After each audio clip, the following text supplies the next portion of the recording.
نحمدہ ونصلی ونسلم علی رسولہ الکریم اما بعد۔ محترم ماؤ، بہنوں اور بیٹیوں، آج کے صراط مستقیم کورس کا سبق نمبر 8 ہے۔ آج بھی انشاءاللہ العزیز 5 باتیں بیان ہوں گی۔ نمبر 1 قرآن مجید کی آیت، نمبر 2 حدیث مبارک، نمبر 3 عقیدہ، نمبر 4 مسئلہ اور نمبر 5 دعا۔ آئیے شروع کرتے ہیں قرآن مجید کی آیت سے۔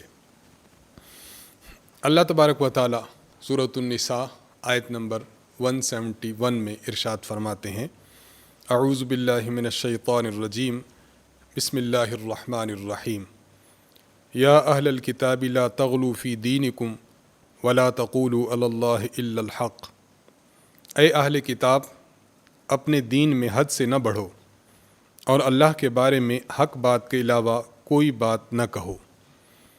انما المسیح عیسی ابن مریم رسول اللہ وکلمتہ، مسیح عیسیٰ بن مریم تو محض اللہ کے رسول تھے اور اللہ کا ایک کلمہ تھا، القاہا الی مریم، جو اس نے مریم تک پہنچایا تھا، وروح منہ، اور ایک روح تھی جو اسی یعنی اللہ کی طرف سے تھی۔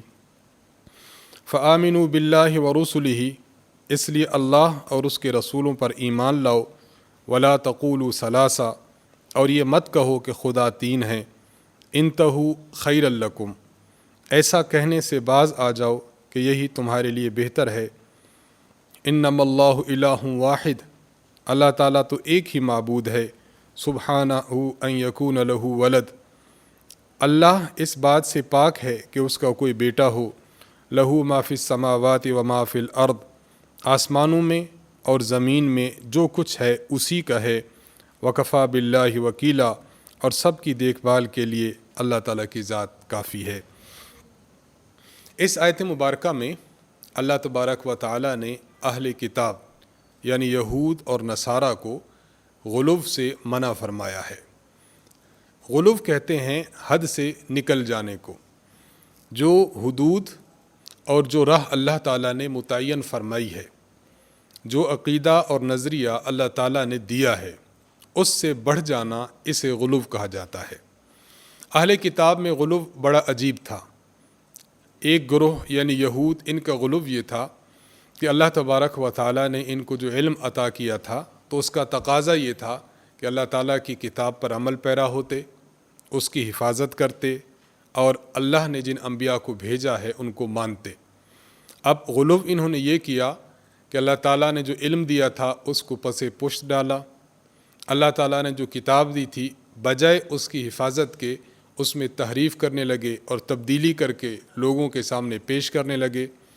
اور نمبر 3، اللہ تعالیٰ نے انبیاء علیہ السلام کو بھیجا تاکہ ان کی اتباع اور پیروی کی جائے، لیکن ان لوگوں نے غلو یہ کیا کہ انبیاء علیہ السلام کو معاذ اللہ قتل کر دیا۔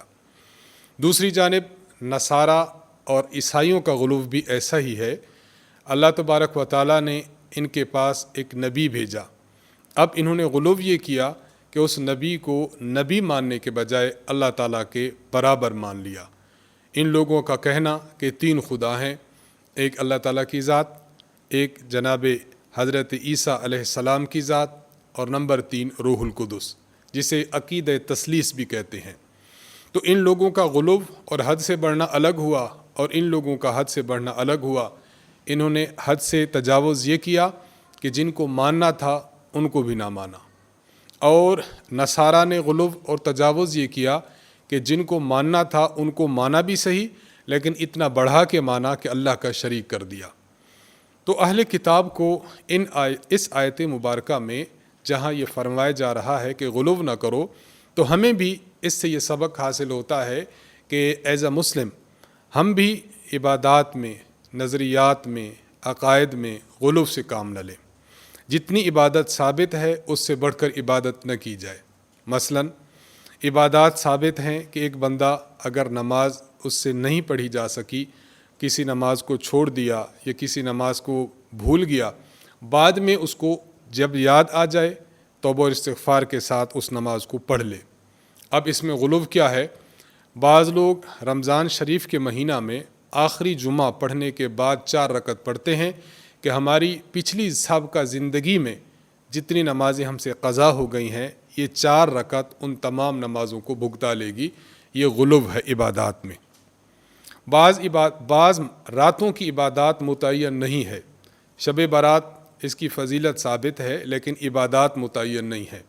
اب کوئی شخص اپنی جانب سے عبادات متعین کرے کہ اتنی رکعتیں پڑھی جائیں، فلاں رکعت میں یہ کچھ پڑھا جائے، اتنے سجدے کیے جائیں، اتنے مرتبہ رکوع کیا جائے، اپنی جانب سے عبادات کو پیش کرنا، یہ عبادات میں حد سے بڑھنا ہے۔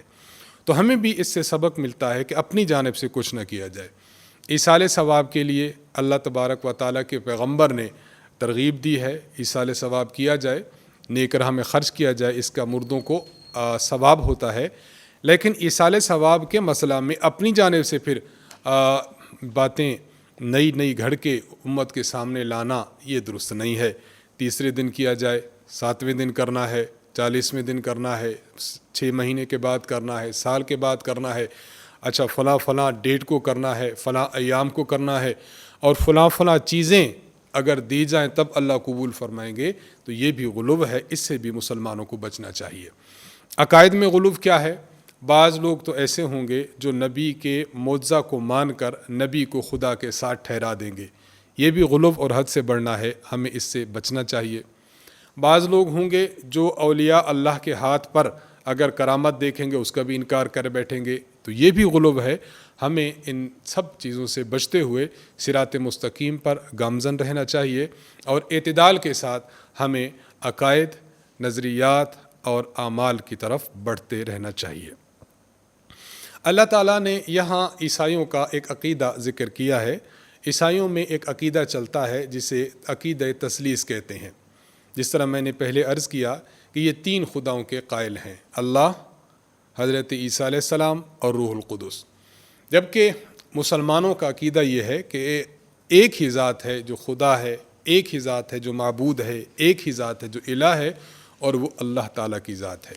عیسیٰ علیہ السلام کو خدا تعالیٰ کا بیٹا کہنا اور خدا تعالیٰ کی خدائی میں شریک ٹھہرانا یہ شرک ہے، اس سے بچنا چاہیے۔ اللہ تعالیٰ نے اس کی بہت عظیم الشان دلیل دی ہے۔ اللہ تعالیٰ فرماتے ہیں، لہو ما فی السماوات و ما فی الارض۔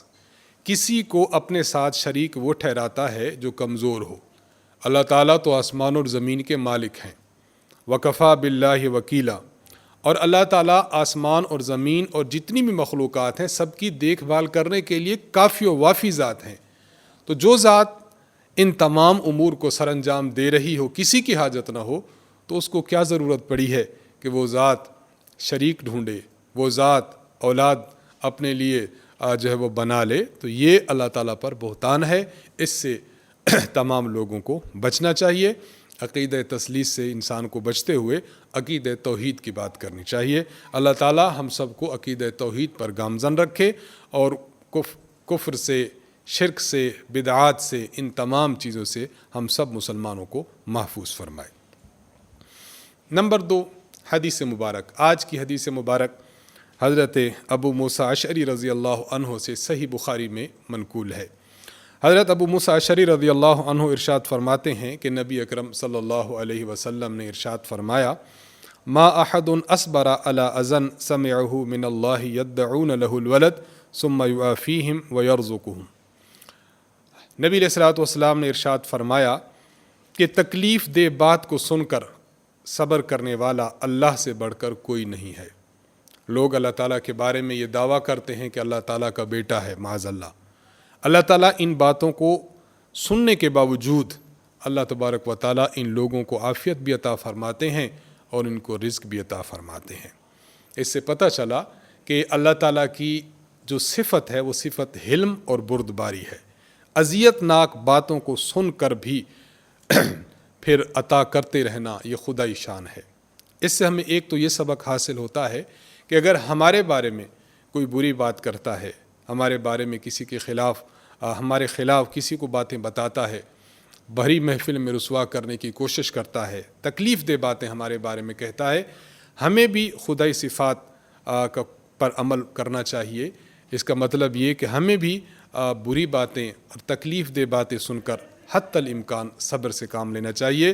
تو انشاءاللہ اللہ رب العزت کی ذات ضرور بے ضرور ہم پر اپنی رحمت کر کے جو ہماری مخالفت میں باتیں کر رہا ہے اس کو انجام تک پہنچائے گی۔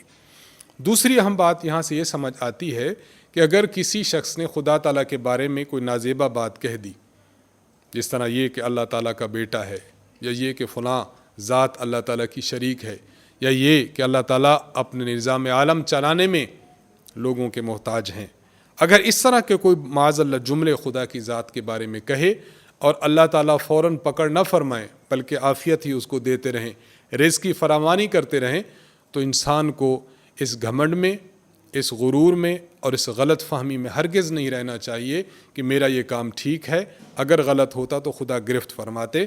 اللہ کا گرفت نہ فرمانا اس شخص کے کام کے ٹھیک ہونے کی دلیل نہیں، بلکہ اللہ تعالیٰ کے حلیم اور بردبار ہونے کی دلیل ہے کہ اللہ تعالیٰ اس کے باوجود اس شخص کو جو نواز رہا ہے تو اس کو خود غور و فکر کرنا چاہیے کہ میں ان چیزوں سے باز آ جاؤں۔ آج کا عقیدہ ہے اللہ تعالیٰ کا عدل اور اللہ تعالیٰ کا فضل۔ اللہ تبارک و تعالیٰ نے جس طرح انسانوں کو پیدا فرمایا ہے، اسی طرح انسان کے افعال کو بھی اللہ خالق ہے۔ انسان کے افعال دو قسم کے ہیں، ایک وہ جو انسان کے اختیار سے، انسان کے ارادے سے، انسان کی چاہت سے اور انسان کے خواہش سے سر انجام پاتے ہیں۔ آپ چاہتے ہیں کہ آپ کھانا کھائیں، آپ کھانا کھا لیتی ہیں۔ آپ نے چاہا کہ آپ کتاب پڑھیں، آپ کتاب پڑھ لیتی ہیں۔ آپ نے چاہا کہ آپ نماز پڑھ لیتی ہیں۔ حج کرنا چاہا، عمرہ کرنا چاہا، تو بعض ایسے کام ہیں جو انسان کی چاہت کے مطابق سر انجام ہوتے ہیں۔ تو ایک قسم یہ ہے، اور دوسرے ایسے کام ہیں کہ جس میں انسان کی چاہت کو اور انسان کے اختیار کو دخل نہیں ہوتا۔ ایک بندے کو 5:20 پر موت آنی ہے، خدا نے لکھ دیا۔ اب یہ شخص چاہے کہ 5:10 پر موت آئے یا مجھے 5:40 پر موت آئے، اس میں اس بندے کا کوئی اختیار نہیں ہے۔ اس سے پتہ چلا کہ انسان کے جو افعال اور اعمال ہیں وہ یا تو اختیاری ہوں گے یا تو اضطراری ہوں گے۔ اختیاری جس میں بندے کی ذات کو دخل ہو، اور اضطراری جس میں بندے کی ذات کو دخل حاصل نہ ہو۔ جب دو قسم کے ہیں تو انسان کی جو پکڑ ہوتی ہے وہ اضطراری امور پر نہیں ہوتی، اور جن کاموں پر وہ مجبور ہے ان پر نہیں ہوتی، بلکہ انسان کی پکڑ ان کاموں پر ہوتی ہے جس میں انسان کو اختیار دیا جاتا ہے۔ انسان اپنے اختیار سے جو کام کرتا ہے، اگر وہ نیک کام کرتا ہے تو اللہ کی طرف سے اس کو ثواب عطا ہوتا ہے، اگر وہ کام برا کرتا ہے، بری بات کرتا ہے، اس پر خدا کی طرف سے اس کی پکڑ ہوتی ہے۔ تو اللہ تعالیٰ کا عدل یہ ہے کہ انسان اچھا کام کرے تو اللہ تعالیٰ نواز دیں، برا کام کرے تو اللہ گرفت فرمائے، یہ اللہ تعالیٰ کا عدل ہے۔ اور اللہ تعالیٰ کا فضل یہ ہے کہ انسان اگر برا کام کرے، اللہ اس کو نہ پکڑیں، وہ گناہ کرے، اللہ تعالیٰ پھر بھی اس کو معاف فرما دیں، یہ اللہ تعالیٰ کا فضل ہے۔ تو اللہ تعالیٰ کبھی قانون عدل کے ذریعے انسان کے ساتھ معاملہ فرماتے ہیں، اور کبھی اللہ تعالیٰ اپنے کرم و فضل کے ذریعے انسان کے ساتھ معاملہ فرماتے ہیں۔ ہمارا عقیدہ ہونا چاہیے کہ یہ دونوں معاملے انسان کے ساتھ اللہ تعالیٰ کرتے ہیں، اور ہمیں چاہیے یہ کہ ہم اللہ تعالیٰ سے اس کا فضل اور اس کی مغفرت کے ہمیشہ طلبگار رہیں۔ نمبر 4، آج کا مسئلہ۔ آج ہم آپ کے سامنے غسل کے حوالے سے کچھ مسائل پیش کریں گے۔ غسل کی 3 قسمیں ہیں۔ نمبر 1 فرض، نمبر 2 سنت، نمبر 3 مستحب۔ غسل فرض، جب خاوند اور بیوی آپس میں ملتے ہیں تو دونوں پر غسل کرنا فرض ہوتا ہے۔ مرد پر تو ایک ہی اس میں فرض ہوتا ہے، اور عورت پر جنابت کے علاوہ غسل فرض ہوتا ہے۔ جب نفاس سے پاک ہوتی ہے تب غسل کرنا فرض ہے۔ اسی طرح جب مینسس سے فارغ ہوتی ہے تو اس وقت بھی عورت پر غسل کرنا فرض ہوتا ہے۔ اسی طرح اگر مرد یا عورت فوت ہو جاتے ہیں تو ورثہ کے ذمہ یہ بات فرض ہے کہ اس عورت یا مرد کو غسل دیں۔ تو ایک قسم ہے غسل فرض کی۔ نمبر 2 غسل سنت۔ غسل سنت مثلا جمعہ کے دن غسل کرنا یہ سنت ہے، عید الفطر کو یہ سنت ہے، عید الاضحیٰ کو یہ سنت ہے۔ حج یا عمرہ پر آپ جا رہے ہیں تو احرام باندھنے سے پہلے غسل کرنا یہ سنت ہے، اور عرفہ کے دن یعنی 9 ذو الحجہ کو غسل کرنا یہ بھی سنت ہے۔ نمبر 3 بعض مرتبہ غسل کرنا مستحب ہوتا ہے، پریفریبل ہے، اچھا ہے۔ خوف طاری ہو جائے انسان پر، غسل کر لیا جائے۔ سفر کیا، سفر سے جب واپسی آتے ہیں تو اپنی تھکاوٹ اتار کے انسان غسل کر لے، غسل کرنا. آندھی چل رہی ہے، آندھی جب ختم ہوتی ہے تو اس وقت غسل کرنا یہ بھی مستحب ہے. سورج گرہن ہو جائے یا چاند گرہن ہو جائے تو اس وقت غسل کرنا یہ بھی مستحب ہے. تو غسل کی یہ 3 اقسام ہیں. نمبر 5 آج کی دعا. جب انسان کسی کو رخصت کرنے لگے تو اس وقت یہ دعا دے کر رخصت کیا جائے. دعا یہ ہے: استودع اللہ دینکم و امانتکم و خواتیم اعمالکم. استودع اللہ دینکم و امانتکم و خواتیم اعمالکم.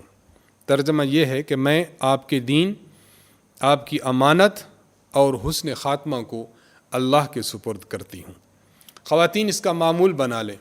آپ کے ہسبینڈ جا رہے ہیں، کام پر جا رہے ہیں، آفس میں جا رہے ہیں، دکان پر جا رہے ہیں یا کسی جگہ کام پر جا رہے ہیں. آپ اپنے بچوں کو رخصت کرتی ہیں، صبح انہیں اسکول جانا ہے، ٹیوشن پر جانا ہے، مسجد جانا ہے. تو جب بھی اپنے یا آپ کے بھائی ہیں، والد صاحب ہیں، انہوں نے کسی سفر پر جانا ہے تو کوشش اور اہتمام کیا کریں کہ اس دعا کو یاد کر لیں. جب ان سے الوداع کیا جائے تو اس وقت یہ دعا ان کو دی جائے. انشاءاللہ اس دعا کی برکت سے اللہ تعالیٰ ان کی جان کی، ان کے مال کی، ان کی عزت اور آبرو کی حفاظت کریں گے اور بخیر اور عافیت ان کو واپس گھر لائیں گے. اسی دعا کے ساتھ ہم آج کا سبق ختم کرتے ہیں. وآخر دعوانا ان الحمد للہ رب العالمین.